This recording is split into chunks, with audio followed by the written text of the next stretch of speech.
Halo semuanya, perkenalkan saya Megatlina Hanatira dengan NIM 2023-011-042 dari kelas Akuntansi B. Pada kesempatan kali ini, saya akan membuat penjelasan mengenai tugas dari mata kuliah Tata Kelola Perusahaan dan Manajemen Risiko dengan dosen pengampu Bapak Ari Eksandi, SEMAK. Perusahaan bisa melakukan transfer risiko melalui asuransi dengan cara memindahkan beban kerugian finansial kepada perusahaan asuransi. Prinsipnya yaitu perusahaan melakukan pembayar premi, lalu jika risiko yang diasuransikan benar-benar terjadi, perusahaan berhak mendapatkan penggantian biaya sesuai isi polis. Jadi yang dipindahkan bukan kejadian risikonya, melainkan dampak kerugiannya. Cara ini penting karena ada risiko yang nilainya sangat besar dan kalau ditanggung sendiri bisa mengganggu arus kas operasional, bahkan kelangsungan bisnis. Lalu proses transfer risiko biasanya dimulai dari identifikasi risiko. Perusahaan memetakan risiko yang mungkin terjadi dan menilai seberapa besar dampaknya. Contoh risiko besar yang umum adalah kebakaran gedung dan mesin, kecelakaan kerja, pencurian, kerusakan peralatan utama, tuntutan hukum dari pihak ketiga, hingga gangguan teknologi seperti serangan siber. Setelah risiko yang jelas, perusahaan memilih jenis asuransi yang sesuai, misalnya property insurance untuk aset fisik, liability insurance untuk tuntutan hukum, business interruption untuk kerugian akibat operasi berhenti, dan cyber insurance untuk kerugian akibat insiden digital. Dalam polis, perusahaan harus memperhatikan cakupan, batas pertanggungan, deductible, serta pengecualian. Deductible adalah bagian kerugian yang tetap ditanggung perusahaan agar perusahaan tetap disiplin menjaga pengendalian risiko.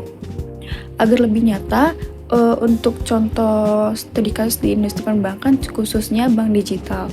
Bank digital sangat bergantung pada aplikasi untuk transaksi nasabah. Risiko besar yang sering dibahas adalah serangan cyber, misalnya ransomware atau kebocoran data. Dampaknya bukan hanya sistem terganggu, tapi juga muncul biaya besar seperti pemulihan server, investigasi forensik, biaya hukum, komunikasi ke nasabah, layanan tambahan customer service, potensi kompensasi, bahkan kehilangan pendapatan karena transaksi terhenti. Kerugian seperti ini bisa sangat cepat membesar dan langsung mempengaruhi kepercayaan publik. Karena itu, bank mentransfer risiko tersebut lewat cyber insurance dan perlindungan gangguan bisnis. Misalnya, bank membeli polis dalam limit 50 miliar dan deductible 500 juta. Sedang saat terjadi serangan ransomware dan layanan bank tidak bisa dipakai selama 2 hari, bank menghitung total kerugian dan biaya respon insiden misalnya 12 miliar.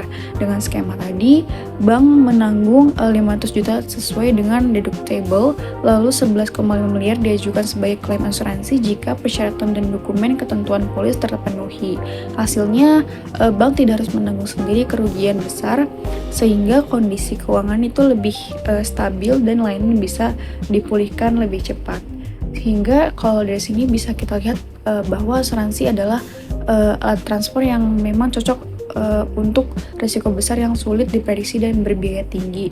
Perusahaan juga nggak wajib untuk melakukan pengendalian risiko seperti keamanan sistem, SOP, audit, dan pelatihan. Tetapi asuransi menjadi pelapisan perlindungan finansial risiko tetap terjadi. Sekian penjelasan dari saya pada video ini.